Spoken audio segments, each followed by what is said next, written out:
Hi, this is Kate from Kate's Paper Creations, and I've got a card for you today. It's a trifold card with just a little bit of a twist, and this is what it looks like.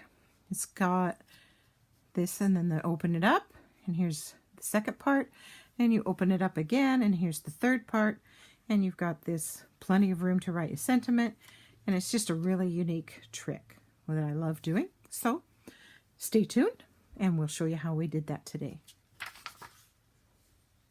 Began with just a standard 8.5 by 11 inch piece of Whisper white cardstock. Cut it at the 4 1/4 inch mark to create two 4 1/4 by 11 inch pieces. Fold each of those pieces in half, and you end up with two, of course,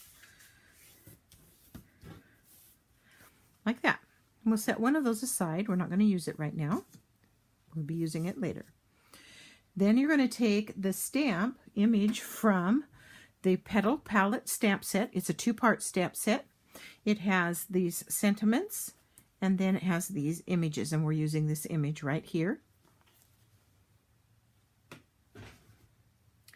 And we're going to ink it with basic black ink. Now this is supposed to dry permanent so that when we color it later, it won't smear. However, figure out how we want it to look. Stamp it on there. I have discovered that this ink takes a little bit to dry on the Whisper white cardstock, and it will smear really easily if you don't give it a chance to dry. So either give it some time, and I'm not sure about how long, or take your heat tool and dry it off. It doesn't take a lot. That should do it. Let's test it. Yeah, it's looking fine. Then you're going to take your Big Shot, standard plate, thin die adapter, cutting plate. You're going to open this up, and you're going to use the die from the Petals and More thinlits, which is the companion thinlits that go with the set, the stamp set. And we are going to situate this on here, and once you have it in place exactly how you want it, we're going to use the washi tape, just a piece, to hold it in place. This works really great for keeping it in place until you have the image cut, and when you peel it up, the washi tape doesn't damage the front of your card. So I add the last piece of the sandwich and run that through the Big Shot. Now once that's run through the Big Shot, you'll end up with these two pieces. Now we're not going to use the card front right now, so we'll set it aside. And we're going to take this piece, and we want to cut off this thin white edge all the way around. And you'll see why that you need to do that in a little bit.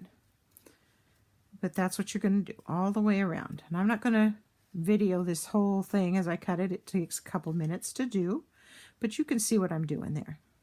When it's done, your piece will look like this, and all you can see that all the white edges have been cut away.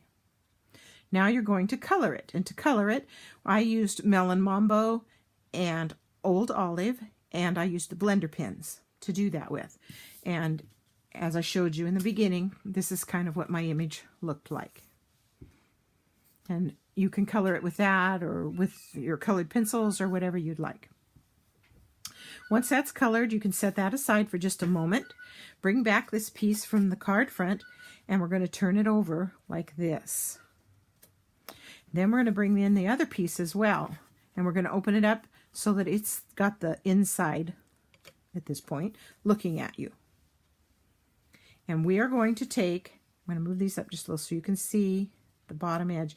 We're going to take the trimmer, and we are going to cut 1/8 of an inch off the bottom of each of these, and you'll see why in just a moment. Now to get 1/8 of an inch on these, I just set this so you can see the groove there, just the width of the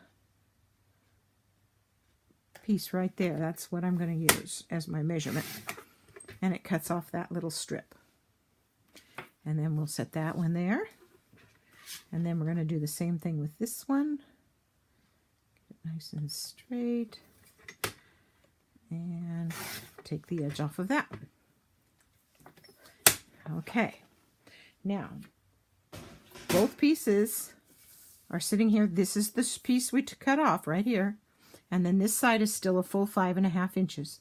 Now you're going to take your snail, and on the top half of this, what I call my A piece, B piece, this is the B piece, we're going to put tape all the way around.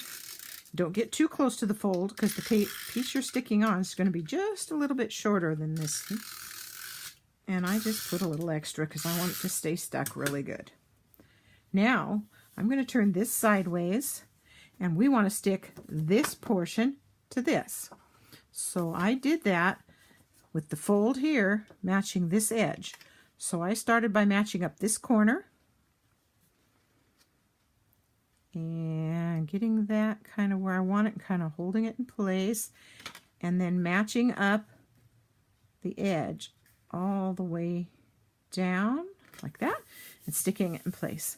Now you have a single piece that is your card. Okay, I may not be able to get all of that in the picture at this time.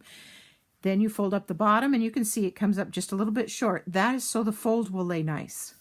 And then again, it comes down. So there's your completed 3-fold card. Okay, now you're going to take, I used the doodads, I call them doodads, from the beautiful Peacock stamp set from the Celebration catalog. And I just picked out 3 of them, and I stuck them all to a single block, and then used the Melon Mambo ink and stamped them around on the front of the card however you want it to do it. You can see from my card how I did that. And then I used the Archive Black, and I used the sentiments from this Happy Wishes stamp set. And it's also a 2-part stamp set, but it's in the Celebration catalog. And I used these 2 sentiments. I love having a friend like you. So I'm putting this I love having a on the front. And again, I used the Archive Black ink, and I stamped it down in the corner, as you can see right here. So you got the front and here. Okay, now we're going to turn it over and bring up this flap. And again, you're going to take those little doodads and the Melon Mambo and stamp them around.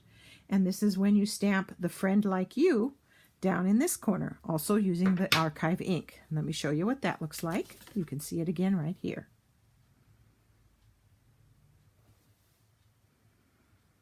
Okay, once that's on there, you're going to take your flower, and it's all been colored, and you're going to put dimensionals on the back, however many you need to.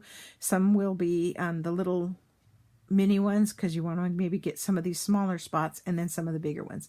But you're going to put those on the back, and then you're going to attach this through, close your card, and attach it through like this. And this is why you cut away that white edge, so that when this card opens and closes, it doesn't catch on the edges of your image. And you can see how that works right here. Isn't that cool? So you got a card front with this on it. You open it up, you have some more image and another part of your sentiment, and then you can open it up a 3rd time, and there's lots of room to write your personal greetings and sentiments to whoever you're sending the card to. So it gives you lots of room to do that as well. So that's the card. I hope you enjoyed seeing the video. I appreciate comments very much, and I hope you'll consider stopping by my website, my blog, www.katespapercreations.com, where I share lots of tricks and tips and fun just making cards with Stampin' Up! Products and using my Silhouette Cameo electronic cutter as well. Thanks again for stopping by.